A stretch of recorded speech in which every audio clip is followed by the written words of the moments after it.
Barack Hussein Obama, it's your Mama Obama here for another week of motherly advice to help you be successful as you work on being the president of these United States of America. Oh, Barack, Mama's so excited because she's finally home from her tour across the United States. I went to Salt Lake City, beautiful place, saw my grandchildren, went to the zoo, and oh, it was fine, just fine. If you haven't been, you really should go. Then Mama flew over to Sacramento, went up to Redding, California, and saw brand new grandbabies. And oh, it was so precious, just all that wah, wah, wah, wah, wah, and all the poo and the throw up, and oh, Mama just loved it. Oh, it was so precious. But I tell you the truth, Barack, there ain't nothing like finally being home and sleeping in your own bed. Oh, Barack is so fine. Mama's so happy to be home. But you know all that because you're home from your tour. Now, Barack, you said something while you was overseas, and it really does bother Mama very much. And I've been thinking on it. It's just been sticking in my craw about how we're no longer a Christian nation. You can't be doing that revisionist history, son. Like it or don't. We was founded saying in God we trust, putting his name on our money, putting his name over our court buildings, making people swear on the Bible to tell the truth and no truth and all nothing but the truth. You can't be pretending now that didn't happen. It did. That's who we are. Those are our ancient landmarks, our ancient boundaries. And don't you know that the book of Proverbs say that it is not right to move the ancient boundaries set by your forefathers? God takes those boundaries very seriously.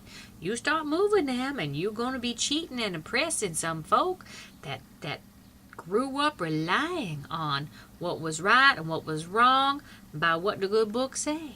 Now listen, we welcome all those other religions coming into our country, the Muslims and the Islams and the Hindus and the Buddhists and even the ones that don't believe in God. Oh, God is big enough to handle even them.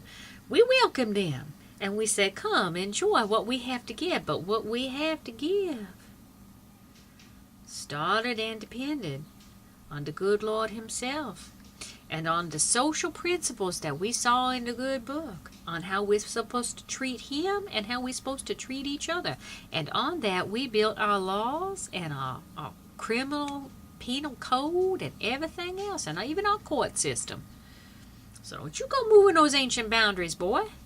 That's wrong. You go doing that, you're going to have a lot of people taking you to task, and Mama be first among them.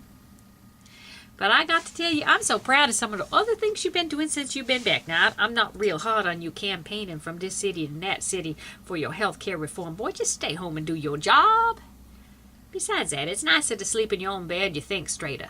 So just do it. Present to people with something reasonable, and they won't fight you on it.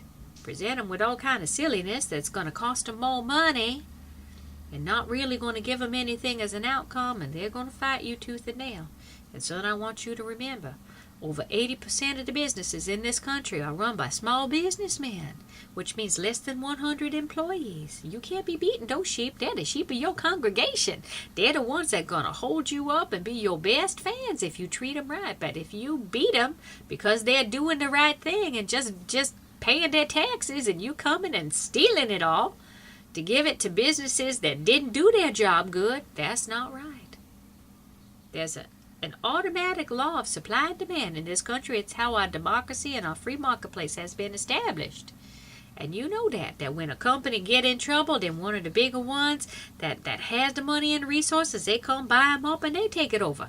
Why the government have to take it all over? We don't want to be putting our tax money toward that. Let the big companies come snack up the little companies like they always have in a free economy, and it will take care of itself. Stop throwing good money after bad, especially when it's Mama's money. She don't be happy about that. We got more on our plate than we know what to do and more than we can chew. So stop putting us deeper in debt, son. Start looking at ideas and concepts that can be accomplished without taxing the people into poverty and frustration and hopelessness. Okay? Okay, I know you can do it. Mama watching for you. She loving you very much, praying for you every day. You reign well. God bless you. and God bless these United States of America.